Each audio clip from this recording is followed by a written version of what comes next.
Olá, bom dia. Bom dia, pessoal. Sexta-feira, 15 de fevereiro. Acompanhe as notícias desta edição do Jornal Visual. Você vai conhecer a Calculadora do Cidadão, um aplicativo para celulares e tablets.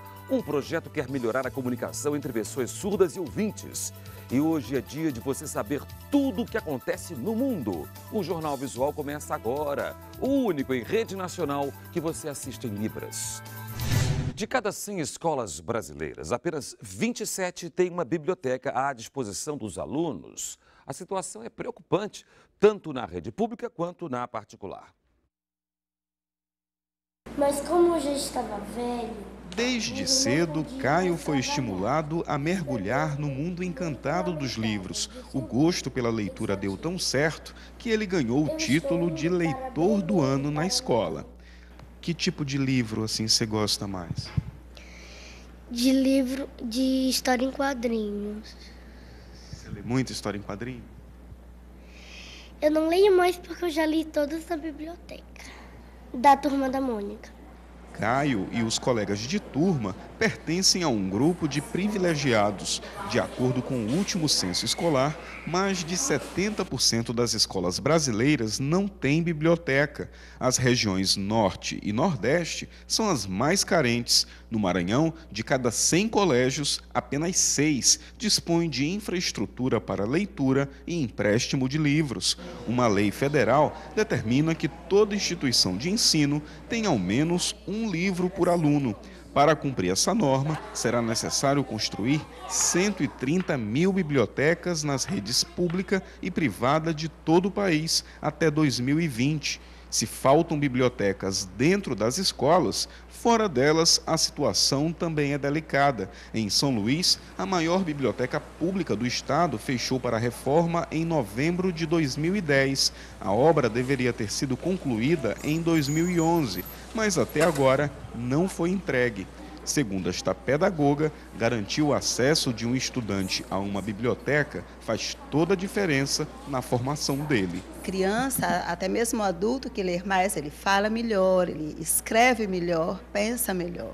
Então, os nossos alunos que têm o hábito de frequentar a biblioteca e ler, eles se saem melhores nas provas, nas atividades desenvolvidas lá na sala. Então, o ganho é imensurável. Veja agora as notícias do esporte com Alberto Léo.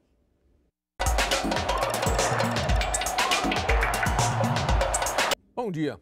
Vamos falar hoje das equipes brasileiras que estrearam na quarta-feira passada, já na fase de grupos da Taça Libertadores da América. Jogando no estádio Independência, em Belo Horizonte, o Atlético passou bem pelo São Paulo, pelo placar de 2-1. O destaque foi o Ronaldinho Gaúcho. Ele teve participação fundamental nos 2 gols feitos pela equipe de Minas Gerais. A vantagem do Atlético, evidente, foi ter jogado em casa, aproveitou essa vantagem e já fica aí com uma boa situação do seu grupo. E a outra equipe brasileira que jogou fora, aliás, a única equipe brasileira que jogou fora na quarta-feira foi exatamente o Fluminense. O Fluminense foi até a Venezuela enfrentar a equipe do Caracas. Primeiro, um gramado horroroso. É impossível como é que a Confederação Sul-Americana autoriza que uma competição internacional seja disputada neste gramado. O Fluminense enfrentou algumas dificuldades, mas venceu o Caracas pelo placar de 1-0, um gol do Fred.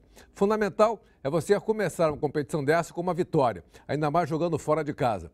Agora a expectativa fica para a próxima quarta-feira, quando vamos ter no Rio de Janeiro um grande clássico reunindo Fluminense e Grêmio. É a sequência dos brasileiros na Taça Libertadores da América. Para você, um abraço e um bom fim de semana. Quem não gostaria de ter respostas rápidas para o cálculo dos juros de um empréstimo? Davi, ou dos lucros de um investimento. Cláudia, a Calculadora do Cidadão, um aplicativo para celulares e tablets, resolve questões como essas gratuitamente. Na hora do financiamento, difícil encontrar quem não se atrapalhe com tantos cálculos. Para mim é muito difícil. Você acaba então deixando de lado muitas... Deixando de lado e perdendo muito com isso, eu perco. Porque você não calcula, você vai fazendo as coisas e não contabiliza. Depois você vê no final o quanto você perdeu. E se o consumidor tivesse um equipamento em mãos que ajudasse na hora de fazer uma compra parcelada?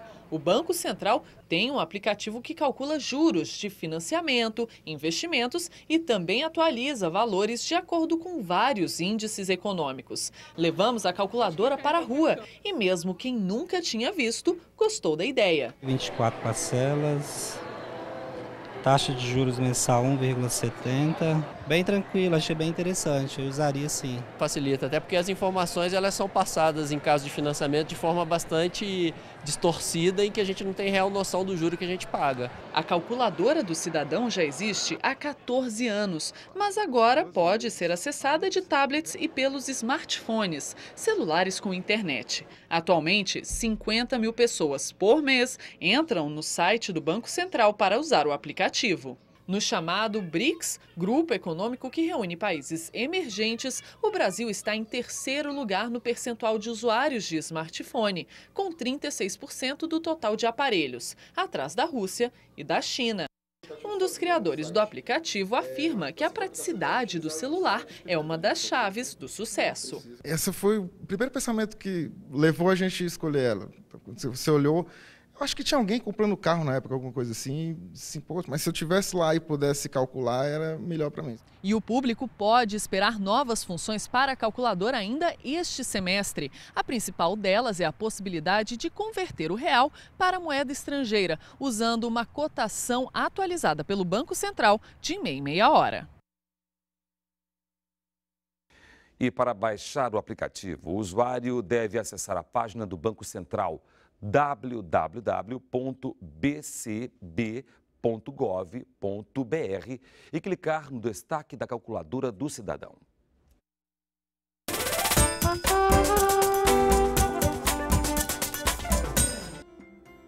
Homem, mulher, menino, menina. E veja agora as notícias do mundo.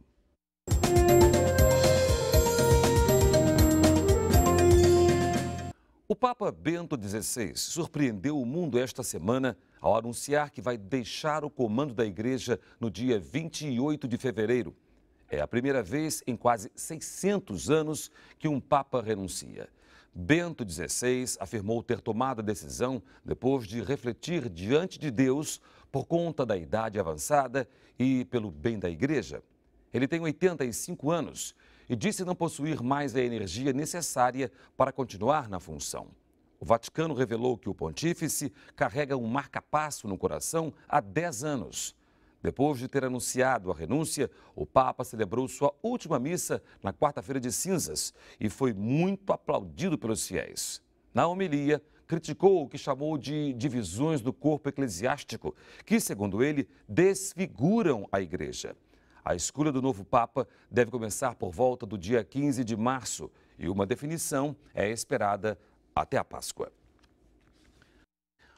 O projeto Bom de Ver quer melhorar a comunicação entre pessoas surdas e ouvintes. Um DVD com 3 curtas-metragens vai mostrar as dificuldades e conflitos vividos por jovens e a falta de acesso à informação. E aí fecha a cena. O diretor marca as posições e os atores entram em cena. As gravações fazem parte de 3 curta-metragens que estão em fase de produção neste Centro Cultural em Mesquita, na Baixada Fluminense. Os vídeos abordam questões como relacionamento, conflitos e o preconceito contra os surdos. Relacionar temas justamente para estimular o debate em torno da cultura surda, em torno dessa questão da educação do surdo, dessa relação surdos e ouvintes, né? E como é que a gente pode fazer essa integração entre esses dois mundos, né? As cenas são representadas por 4 atores ouvintes e outros 4 atores surdos. É a primeira vez que Everton atua. Para ele, uma experiência que vai além do vídeo. É muita cultura aqui durante os ensaios. Agora me comunico muito mais com as pessoas. Aqui falamos sobre inclusão, a importância da comunicação em família e por aí vai. Lutei muito, briguei muito quando ele era pequeno, para ele poder ter essas possibilidades também, né? Até dentro da própria escola. As gravações vão até abril. Depois, os vídeos vão ser editados e exibidos no Centro Cultural. Outras 200 cópias vão ser distribuídas em escolas e instituições que trabalham a inclusão de surdos. Para os professores da rede pública, o Centro Cultural também vai oferecer um curso de Libras, a língua de sinais brasileira. A intenção é capacitar 240 professores. O grande objetivo é tornar o Centro Cultural um ponto de referência para que os surdos possam interagir, não só entre eles, mas também com o público ouvinte. A gente quer uma inclusão dos ouvintes no mundo dos surdos e dos surdos no mundo dos ouvintes também. A gente quer essa troca com eles. Além de atuar para as câmeras, eles também vão aprender a representar diante do grande público, ao vivo. As aulas do primeiro curso de teatro para surdos começam em março. São 45 vagas e o curso vai levar 6 meses. Um professor de artes cênicas vai ensinar os alunos com a ajuda de um intérprete. Para quem prefere ficar na plateia, também tem atividade. Toda sexta-feira, uma peça será apresentada com tradução simultânea. Vão ser 8 espetáculos até agosto, todos de graça.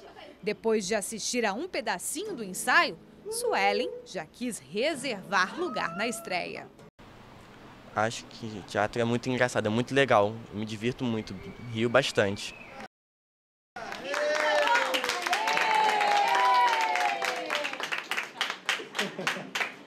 O Jornal Visual termina aqui. Obrigada pela companhia. Para você, um bom dia. Bom dia e um ótimo fim de semana.